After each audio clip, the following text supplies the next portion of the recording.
This may be a continuation, or this may just be a new episode. I had to stop the recording to see if ChatGPT would work, and the piece of shit didn't, so I'm starting over, Grace. Dear Grace,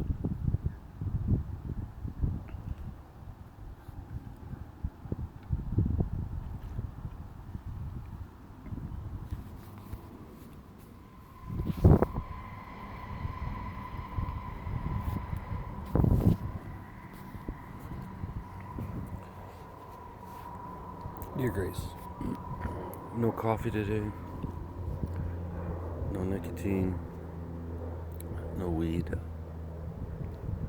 nothing but water. Water and sleep. We'll see how this goes. See if my voice is any different, or my demeanor.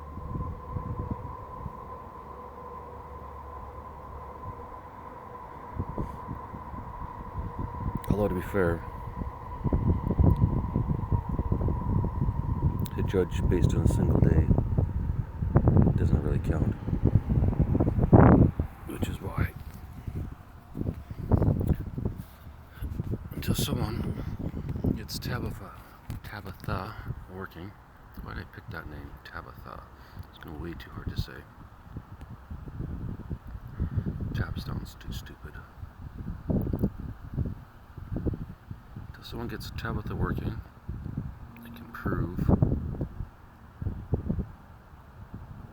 that by collecting all this personal data and sharing it, then we can help each other. What a concept.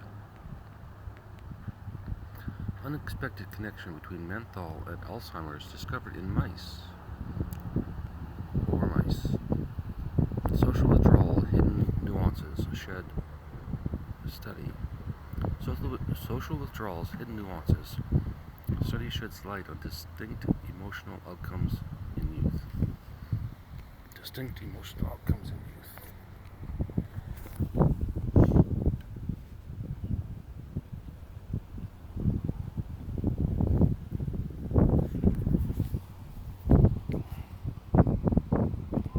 Study finds what gets plants' roots to grow strong.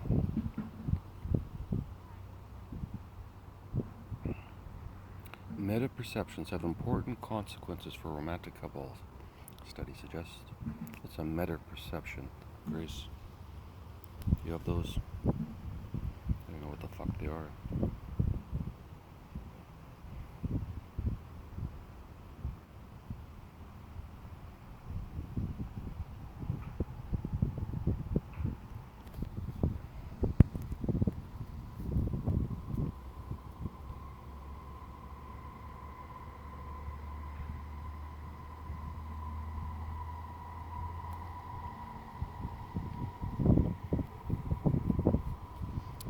Two philosophers named New Generation Thinkers by BBC.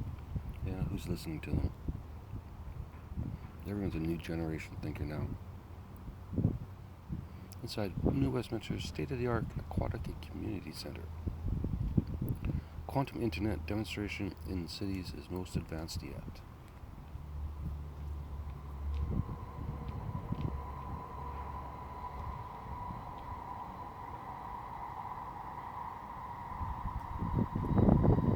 I'm the new Oppenheimer.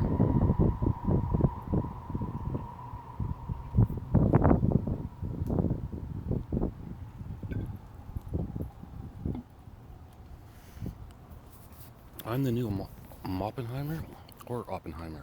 My soul-destroying day at somebody's first ever AI warfare conference. Meta is discontinuing workplace to focus on AI and metaverse. Researchers discover new family of bacteria with high pharmaceutical potential. And these bacteria just coincidentally showed up now. What a fucking surprise. A new study says quantum entanglement may be reversible. Ellie Lax explains how animals can become a therapeutic salve.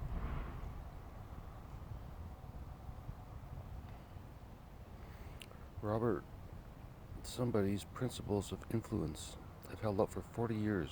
Here's why. The signs of online dating. Use Tabitha. Be fucking honest.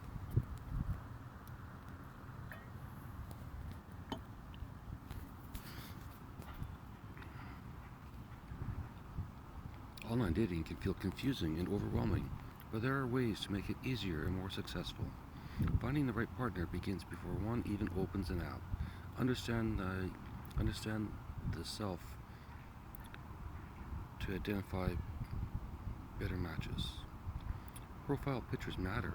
Recent and more accurate photos can help avoid disappointment. Someone's profile will be instantly more appealing if they highlight their ability to be a great partner. Why do some people use online dating? A million fucking reasons.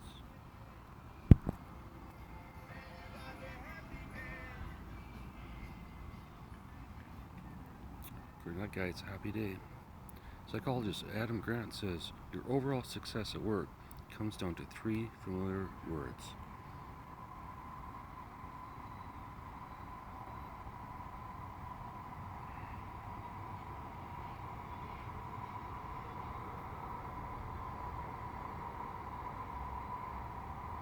Work more hours? Fuck that. Fuck that, mate. And there's 3 familiar words. Fuck that, mate. As Casper Sight would say, mate.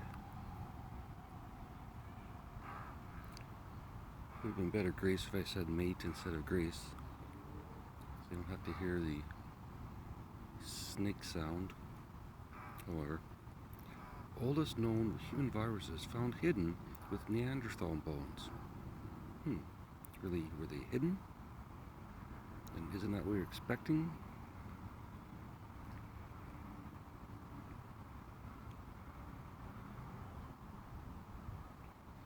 New study examines the dynamics of adaptive autonomy in human folation behavior.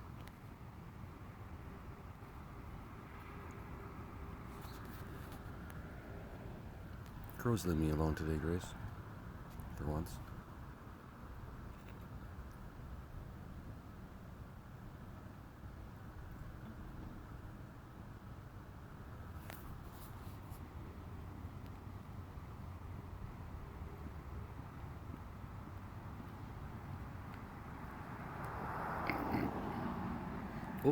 OpenAI's generative video software is more tedious than actual filmmaking.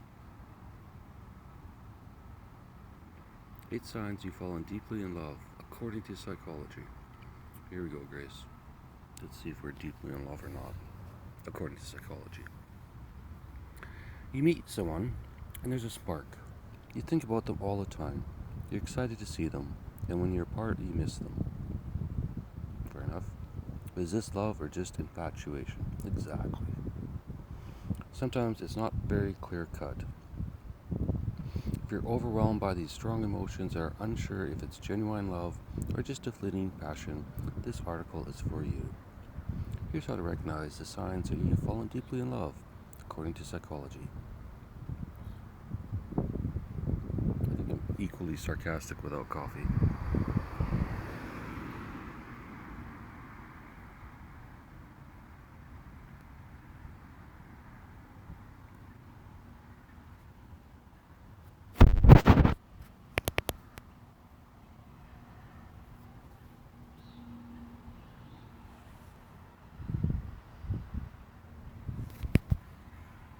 They fixed that, but I wouldn't say it's a great job.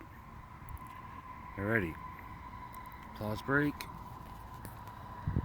Sip of water.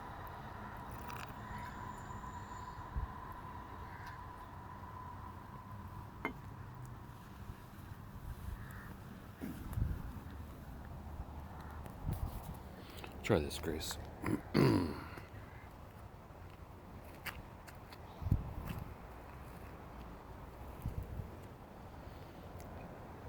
Partially standing. I really like to close that little fucking box, but I can't, so.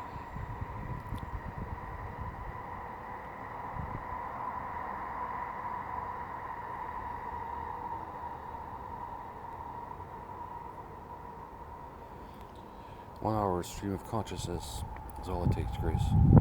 Ready? Your happiness is tied to theirs. Love is a funny thing. It makes you feel things that you've never felt before. Or it makes you feel things you've never felt before. And it can turn your world upside down in the best possible way. It's a little debatable.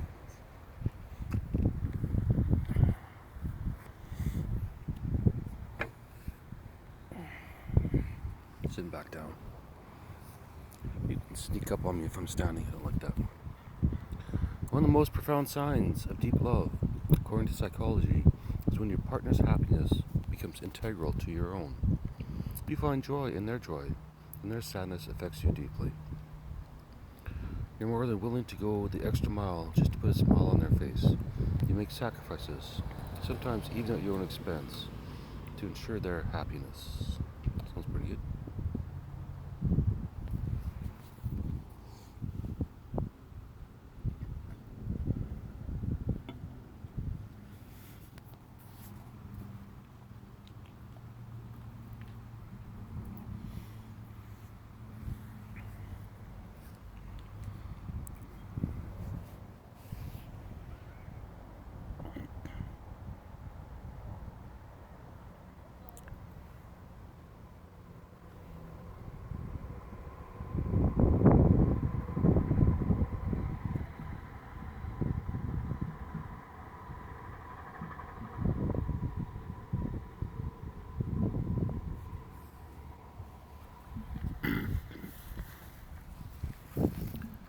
This isn't just losing yourself or forgetting about your own needs. It's genuinely caring for someone else's well-being as much as your own.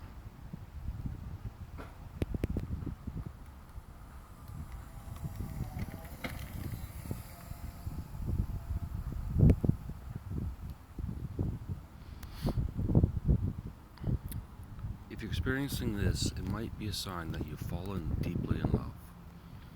2. You're not afraid to show your true self. When you're deeply in love, this fear of being truly seen, wants and all, warts and all,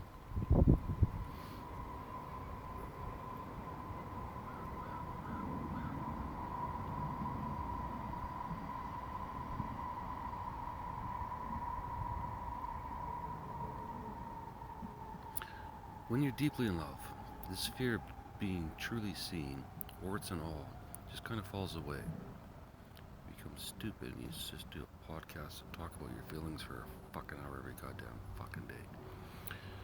There's this sense of comfort, a sense of safety that encourages you to let down your guard. Cliche number 1. You don't have to pretend or put on a mask. You don't have to be perfect. You can just be you in all your imperfect glory. Can't go wrong with that. And what's more, you trust them to see this true self, the good, the bad, and everything in between, and you still choose you. Come on, you gotta say the ugly. You know that they'll accept you as you are without trying to change you or mold you into someone else. This openness, this willingness to be vulnerable, is one of the most telling signs of deep love.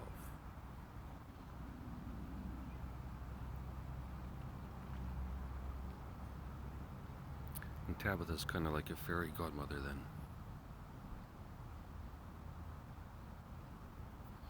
Just ensuring you're honest.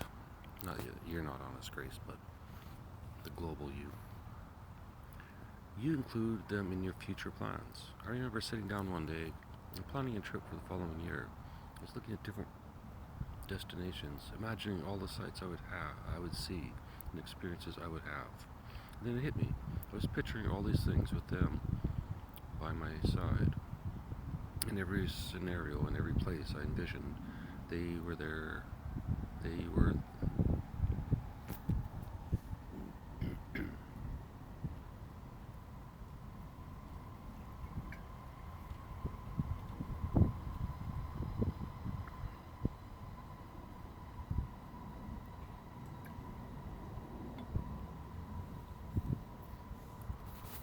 Let's try this again, Grace.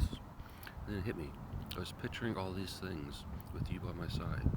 In every scenario, in every place I envisioned, you were there with me.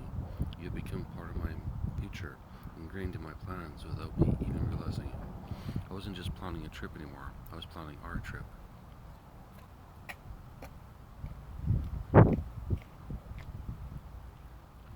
This wasn't something I had experienced before. The realization took me by surprise, but there it was, a clear sign that I had fallen deeply in love with you, Grace. We start to include you in our future plans, not out of obligation, but simply because you want them to be there. You want them to share these experiences with Grace. That's when you know it's more than just infatuation. You've fallen deeply in love. You think I'm deeply in love, Grace, or you think I'm a psychopath? Or somewhere in between. You start mirroring their behaviors. It's funny how love works. Sometimes, without even realizing it, you start to pick up on your partner's habits. Maybe it's the way they drink their coffee, slowly and deliberately, savoring every sip. Or maybe it's the way they laugh, loud and uninhibited, like there's no one else in the world but you two. In psychology, this is known as mirroring, a behavior that indicates a strong bond between two people. We mirror each other, Grace, if we've never fucking met. When you're deeply in love, this happens as you subconsciously start to mimic the other person's actions, their speech patterns, and even their body language. Great, it's not gonna start walking like a girl. It's not something you consciously decide to do, it just happens. It's your brain's way of forming a deeper connection with your partner.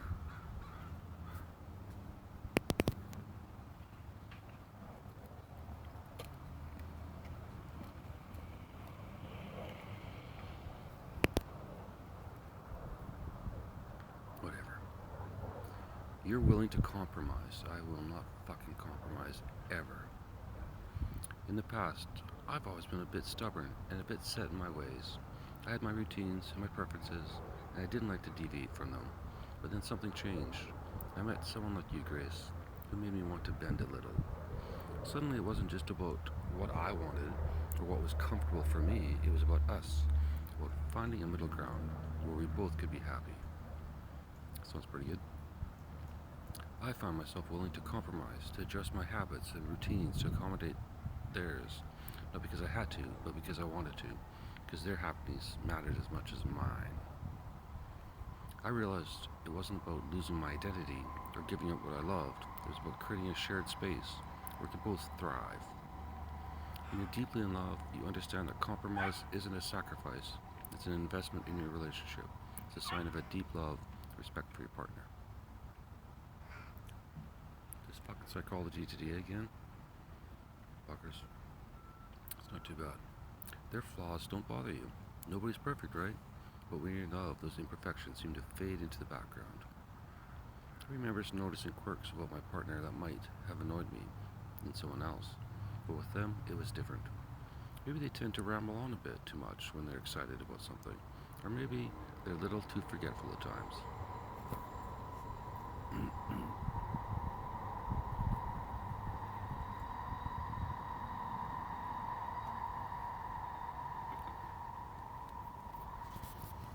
Am I rambling, Grace? Is this a ramble or is this a rant? Is it both? Do you care? Do I care? Does anyone care? Shall I go on? Shall I continue? But instead of getting annoyed, I found these traits endearing. They made my partner who they are, and I wouldn't have them any other way. How sweet. When you can embrace your partner's flaws and still feel completely smitten, that's a strong indication that your feelings have moved beyond superficial attraction. Number 7, you genuinely enjoy their company. I haven't had a chance to enjoy their company yet, but it's one thing to be in love, but it's another to genuinely enjoy the company of the person you're in love with. I can't count the number of times I've found myself looking forward to just spending time with my partner. It doesn't matter what we're doing. We could be going for walks, cooking dinner, or even sitting in silence. Fucking concept. There's a comfort, a sense of peace that comes with their presence. It's like I can finally let out a breath I didn't know I was holding. This isn't just being inseparable or abandoning your own interests. Fucking hybrids. It's finding joy in shared experiences in the simple act of being together. Number 8, you can't imagine your life without them. True enough. This is possibly the most telling sign of all. When you start to picture your future and every single image includes them, you think about your plans, your dreams, you can't imagine achieving them without your partner by your side. It's not dependency. It's not needing someone to complete you or make you happy. It's wanting to share your life, all the good and the bad and the ugly, with the person who has become so important to you. You start to realize that your life wouldn't be the same without them. They're not just a part of your life anymore. They become a part of you. You've grown together, evolved together. That's pretty well written. Final thoughts. If you find yourself nodding along to these signs, chances are you're experiencing deep love, and that's a beautiful thing. But it's important to know that love isn't just mere feelings. It's actions and decisions. It's choosing to be there for someone, to share your life with them, and to respect and value them for who they are.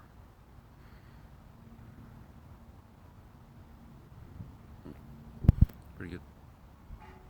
And we'll give that article a 9 out of 10. That was Global English Editing, not Psychology Today. Eerie personality changes sometimes happen after organ transplants. Yeah, well, no shit. Women's friendships tend to be... we talked about that 5 hours ago.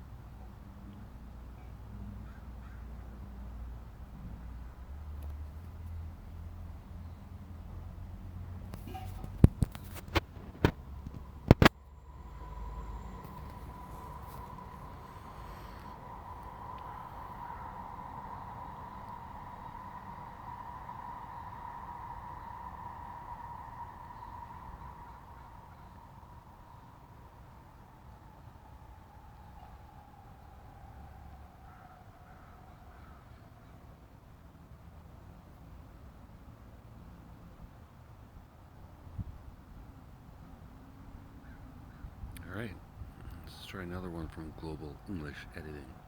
10 signs you're in a good place in life, even if it doesn't feel like it.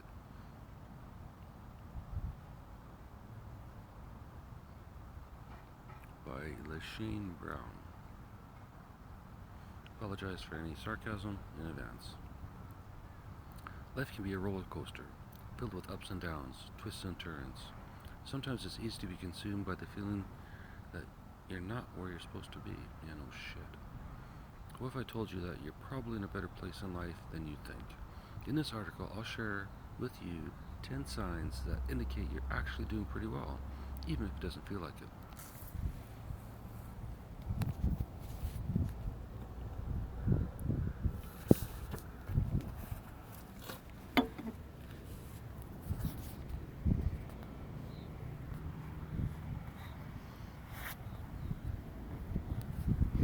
I'll start bringing a tent to the park. I'll just record inside the tent so they don't have to deal with the wind. That won't be weird. You ready, Grace? Contentment over comparison.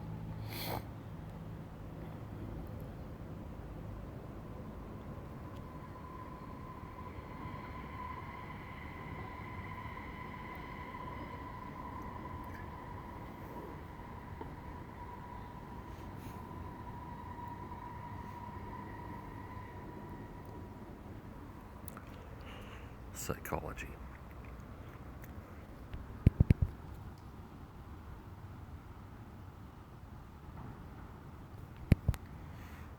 See that lady with her dog, Grace?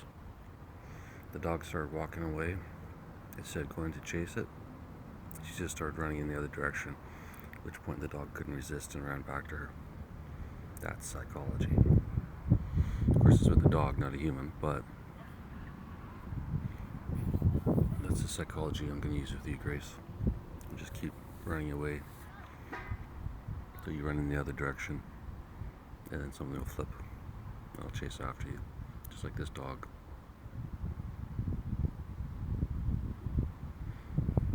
Anyways, contentment over comparison. We live in a world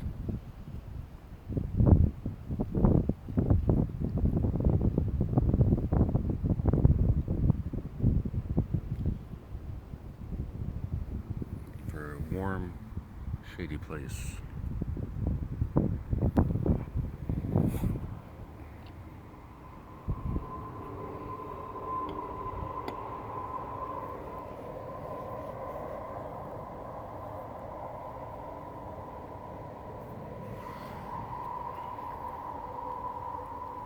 Contentment over comparison. We live in a world where everyone's life seems to be perfect on the social media. Let's try this again.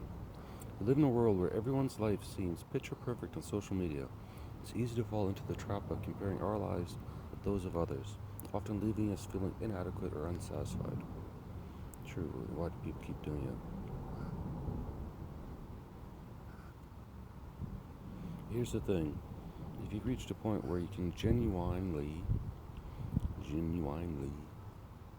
feel happy for others' accomplishments without it triggering a sense of insecurity or inferiority, then congratulations, you're in a good place. You're in a good place, Grace. Let's just go through the headlines. Learning from failures. Good idea. Healthy relationships. Define that. Embracing change. Nobody ever does. Knowing your worth. Nobody does. Or they think they're fucking amazing when they're not. Giving back. Giving back anonymously, or giving back and telling the whole fucking world.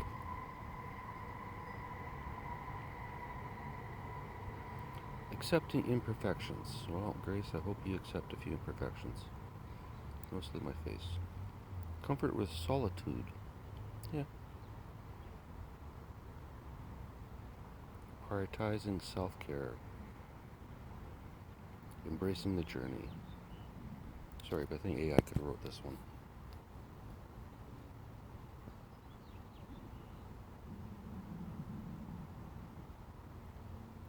New study sheds light on what really influences nightmares and their psychological impact.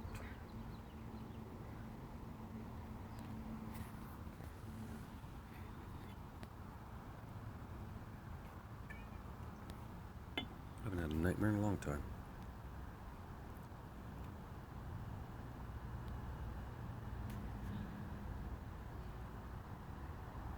Two ways your body language can make you look and sound more confident. I need this.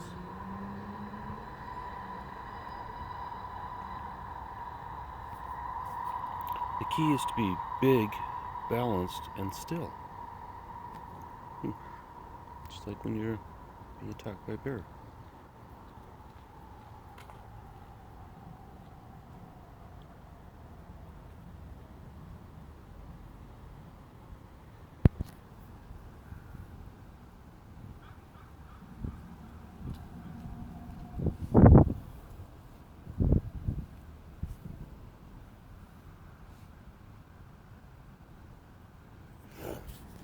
Alright.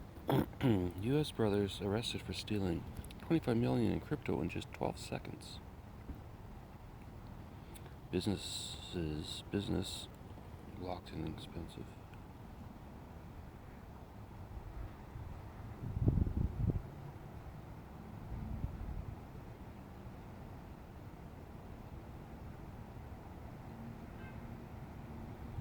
You're gonna get cold and distant.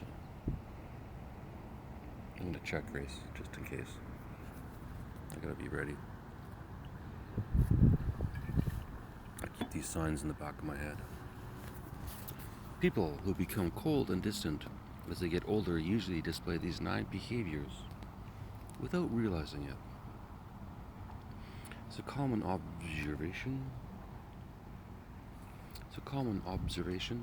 that some people seem to become more detached and aloof as they age, often unbeknownst to themselves. The shift is subtle, almost imperceptible. They start to withdraw, create distance, and before you know it, they're less warm than they used to be. What's intriguing is that this change is usually accompanied by certain behaviors, and interestingly enough, these individuals are often oblivious to these changes. In this article, we will explore the 9 telltale behaviors that indicate someone is becoming colder and more distant as they get older. 1. Increased value of solitude. One of the first signs that an individual is becoming colder and older and more distant with age is an increased preference for solitude. This isn't about enjoying a quiet moment alone every now and then. It's more of a shift towards preferring their own company over that of others.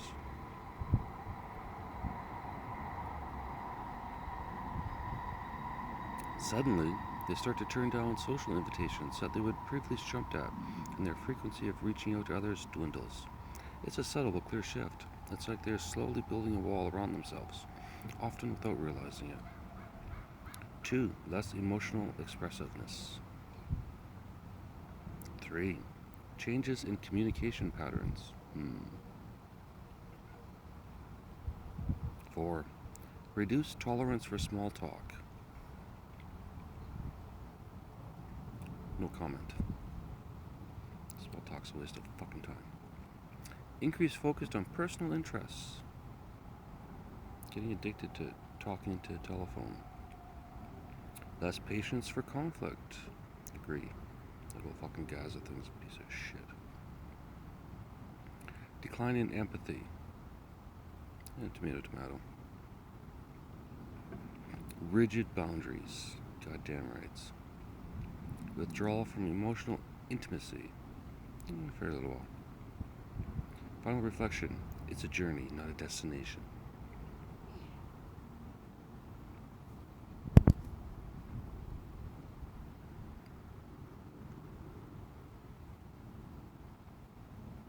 Huge increases. Economists sound alarm over impact of Canada's population growth on housing. Men who are deeply unhappy in life often display these 10 behaviors without realizing it. This is, I guess, Global English Editing Day.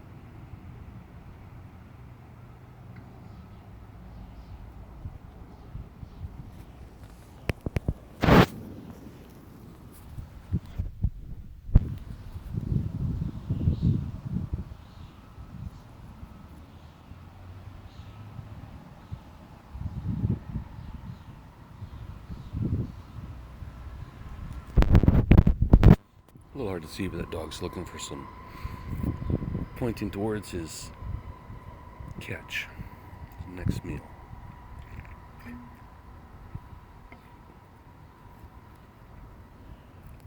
Men who are deeply unhappy in life often display these 10 behaviors without realizing it. All right, Grace.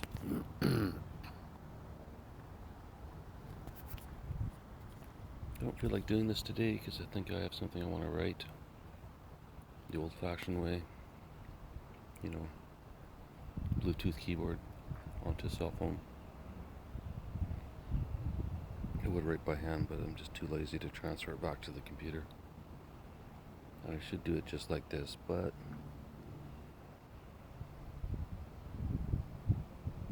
I can do both. I've got enough time in the day. Right, Grace? How much time do you have today?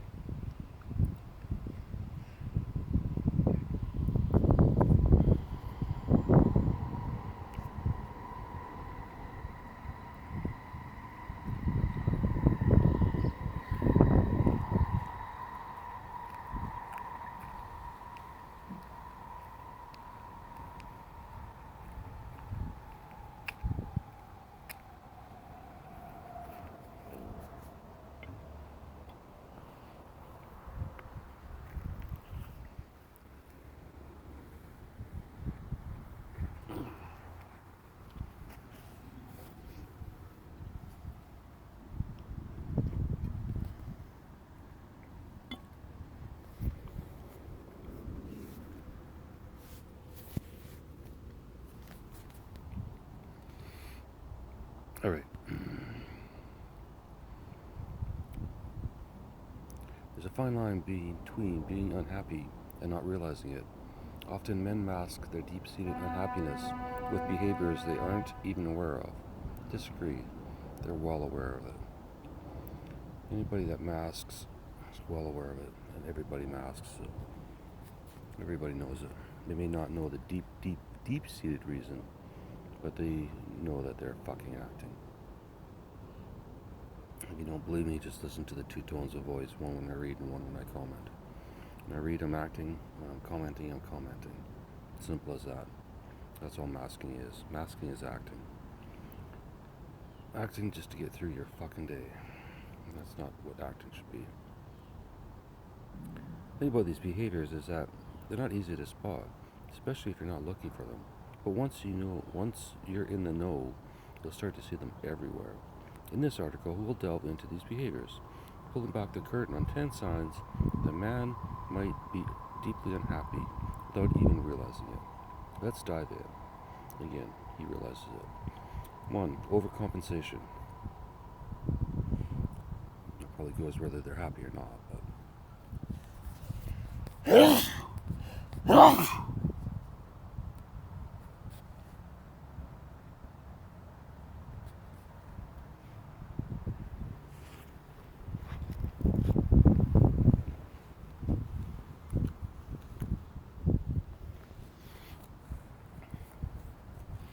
alright, the guy with the pointer dog might be walking by. Let's see.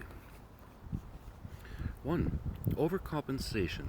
In the world of psychology, overcompensation is a telltale sign of deep-seated unhappiness. If a man is going out of his way to show the world how great he is, it could be because he's trying to mask an underlying sense of dissatisfaction. You see, people who are truly content with their lives don't feel the need to flaunt their successes or achievements. They're happy just being themselves. True.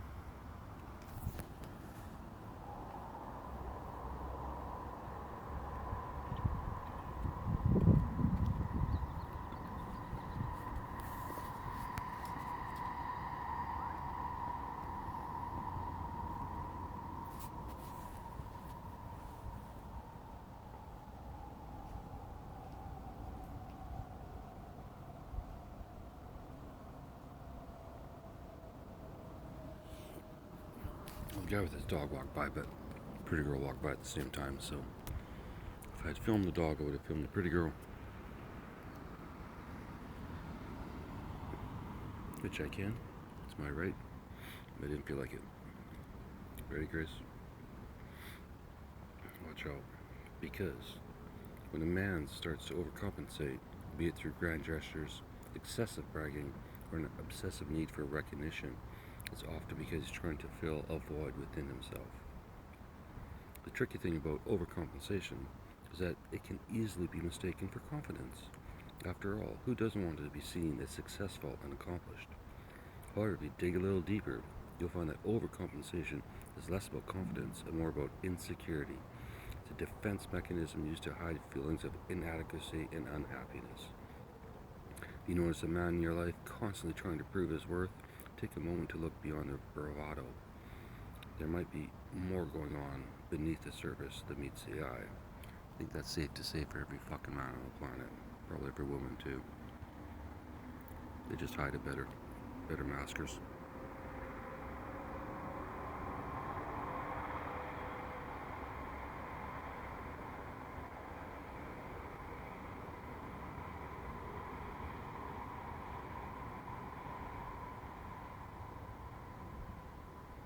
Isolation. In my experience, isolation is another behavior that men who are deeply unhappy often display without realizing it. Unless they're thinking about shit, then it's okay. I remember a good friend of mine, let's call him John. John was always the life of the party, always surrounded by friends. Over time I noticed he started to withdraw.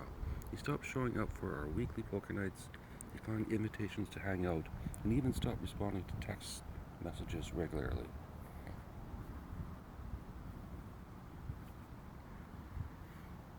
At first, I thought he was just busy. Work can get hectic. Life can be overwhelming. But as time went on, his isolation became more pronounced. He wasn't just missing poker nights, he was missing from his own life. Turns out John was wrestling with some serious unhappiness. He'd been grappling with feelings of failure and disappointment in private, all while trying to put on a brave face in public. Isolation is often a coping mechanism for those dealing with internal struggles. It's easier to hide your pain when there's no one around to see it. True enough. It's sort of kind of the whole point of Tabitha. It's allow people a place where they can go and take care of their own care without having to worry about a fucking job or anything else. Just saying, Grace. Lack of self-care. A person who is deeply unhappy may start neglecting their basic needs. This could be something as simple as not keeping up with personal hygiene or skipping meals, to more severe cases like indulging in harmful substance. The World Health Organization reported that people suffering from depression often neglect their physical health. Do we really need the World Health Organization for that piece of information?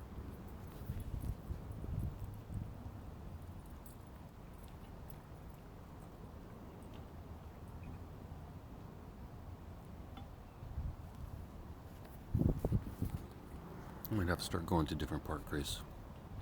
I'm getting used to everyone's schedules around here. A lady with a brown dog walks by at the same time every day. Starting to feel like fucking Truman Show. Anyway, lack of self-care, that's pretty obvious. Overworking, again, obvious. Not just for men, but for both. Irritability. Luckily, I have no irritability in my voice ever. And I can hide it perfectly, day and night. Irritability. Irritability can be a common symptom in men who are deeply unhappy. A once patient and understanding man might become quick-tempered and easily frustrated.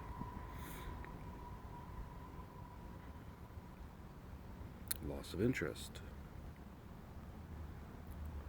All these are getting a little bit obvious. Disturbed sleep patterns. That's what I said. Tabitha, let you sleep. Excessive humor. How the fuck can you have excessive humor? Humor is often seen as a sign of happiness and contentment, but sometimes it can also be a mask for deep-seated unhappiness.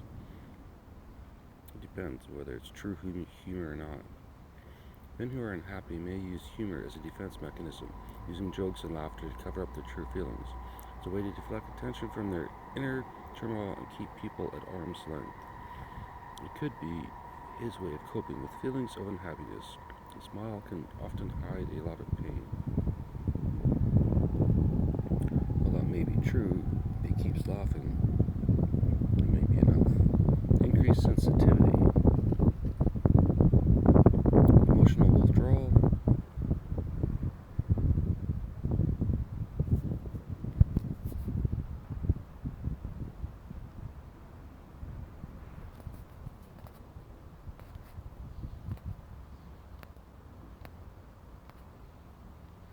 Maybe I should just read stories from that one site, Grace.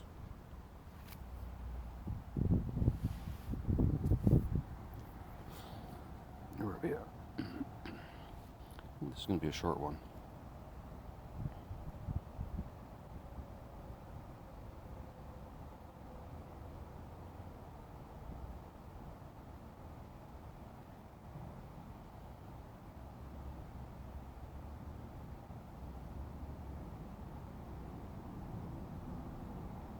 Vancouver weather, dramatic gusts and soggy showers kick off May long weekend.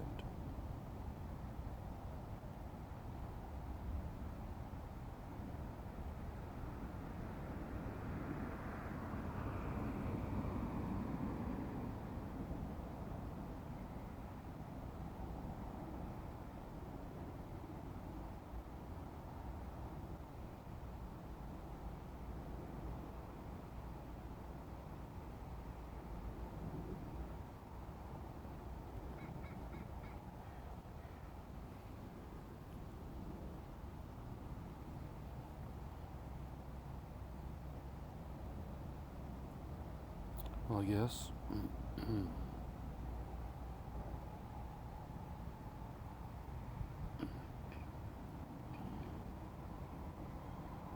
Guess I got nothing else to say. Oh, here we go. How dating apps are impacting modern masculinity. How many times do I have to say it, Grace? Tabitha. What it means to be a man is changing. Critical men, or masculinity studies, is an emerging, robust research field. It explores how men and masculinity are being transformed by shifting Socioeconomic, sexual, and political conditions in our post-industrial world. Tell you what, I don't give a fuck about that. Till all the homeless are off the street. How's that for an ending, Grace? I'm gonna go write the rest of the day, hopefully.